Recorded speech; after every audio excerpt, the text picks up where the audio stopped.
Spoiler അലേർട്ടാണ്. Martin പടം കാണാത്തവർ അത് പോയി കണ്ടിട്ട് വരൂ എന്ന് ഞാൻ ഒരിക്കലും പറയില്ല. പടം തുടങ്ങുന്നത് പ്രോജക്റ്റ് IG കുറേ പേര് കളിച്ചുകൊണ്ടിരിക്കുന്നത് കാണിച്ചുകൊണ്ടാണ്. എന്നിട്ട് ഏതോ ഒരു തന്നെ ആശുപത്രിയിൽ എത്തിക്കുന്നതായിട്ടും കാണിക്കുന്നുണ്ട്. അപ്പോൾ അവിടുത്തെ ഡോക്ടർ അവനെ ഒരു ഭ്രാന്തനാക്കാൻ വേണ്ടിയിട്ടുള്ള ഒരു ഇഞ്ചക്ഷൻ കുത്തിവെച്ച് അവനെ അന്യനാക്കി മാറ്റുന്നു.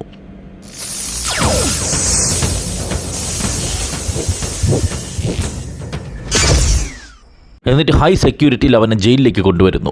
ആസ്ഥാന പാകിസ്ഥാൻ തീവ്രവാദിയായ ഇങ്ങേരെ പാകിസ്ഥാൻകാരിപ്പോൾ ജയിലറായിട്ട് പ്രൊമോഷൻ കൊടുത്തിട്ടുണ്ട്. അയാളോട് ആരൊക്കെയോ വന്ന് പറയാണ് ഇത് ഹൈലി കോൺഫിഡൻഷ്യലാണ്, ഇവ ആശുപത്രിയിൽ ഭയങ്കര അക്രമമായിരുന്നു, ഇവനെ സൂക്ഷിക്കണമെന്ന് പറഞ്ഞിട്ട് ഭീകര തള്ളു. എൻ്റെ ലൈഫിൽ ഒരുപാട് ക്രിമിനൽസിനെ ഞാൻ കണ്ടിട്ടുണ്ട്. ബട്ട് ഇത്രയും ക്രൂവലായ ഒരുത്തിനെ ഞാൻ കാണുന്നത് ഇറ്റ്സ് ഫസ്റ്റ് ടൈം. ഇങ്ങേര് മാത്രമല്ല, ആ ജയിലിൽ കിടക്കുന്ന തടവ് പുള്ളികളും വരെ ഭയങ്കര തള്ളാണ്. അവന്റെ കൈ നിടികൊണ്ടവര് സ്പോട്ടിൽ വെച്ച് തന്നെ തീർന്നടാ. അവൻ ഒരാൾ 10 ആനയ്ക്ക് സമം. ക്രിമിനൽസ് കാ ബാപ്പ്. സത്യത്തിൽ ഇവ ആരെന്ന് പോലും ഇവന്മാർക്ക് അറിഞ്ഞുകൂടാ കേട്ടാ. ശരി, ബാലരമ മൊത്തം വായിച്ചിട്ട് കുട്ടൂസിന്റെ ഡാക്കിനിയുടെ മോനാണ് ലുട്ടാപ്പി എന്ന് പറഞ്ഞ് കണക്കിരിക്കുന്നത്. എടാ അതല്ലടാ വേട്ടവളി, അവനെയാണ് ഇങ്ങോട്ട് കൊണ്ടുവരണേന്ന് അങ്ങനെ പറഞ്ഞത്. അങ്ങനെ ഹീറോയെ കൊണ്ടുവരുന്നു. ഹീറോയുടെ ടെറർ ഇൻട്രോ.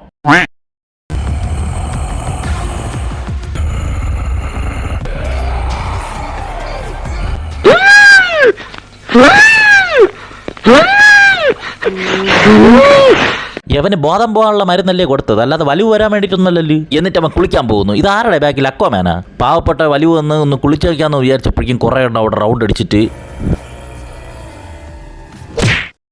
എനിക്കല്ലടാ ഇഞ്ചക്ഷൻ വെച്ച് ഭ്രാന്തനാക്കി, നിങ്ങളല്ലല്ലടാ. ഒരു ഗുണ്ടെ തല്ലുന്നതിനൊക്കെ ഒരു അതിലുണ്ട്. ഇതല്ല പഞ്ചായത്ത് പട്ടികൾക്ക് എല്ലാം കഷണം കിട്ടിയമാതിരി ഒരുമിച്ചല്ല കടിച്ചു പറിക്കണത്. നാണമില്ലടാ നിനക്കൊക്കെ. ധൈര്യം ഉണ്ടെങ്കിൽ ഒറ്റയ്ക്കൊറ്റയ്ക്ക് വേണം. എന്നിട്ട് അവന്മാരൊക്കെ തിരിച്ചടിക്കുമ്പം ആ പാകിസ്ഥാൻകാരന്മാരുടെ അടുത്ത് മലയാളത്തിലും തമിഴിലും കന്നഡയിലും ഒക്കെ ഞാൻ ആരാണെന്ന് ചോദിക്കുന്നത്.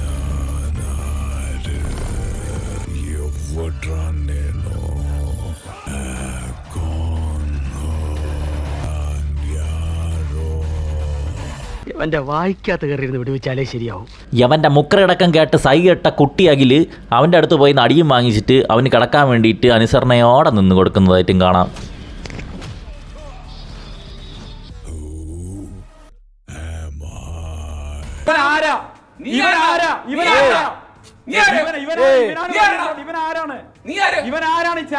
ഇതൊക്കെ CCTV കൂടി കണ്ട നമ്മുടെ എക്സ് തീവ്രവാദി WWE 2 ആജാനുബാഹുക്കളെ കളത്തിലിറക്കി.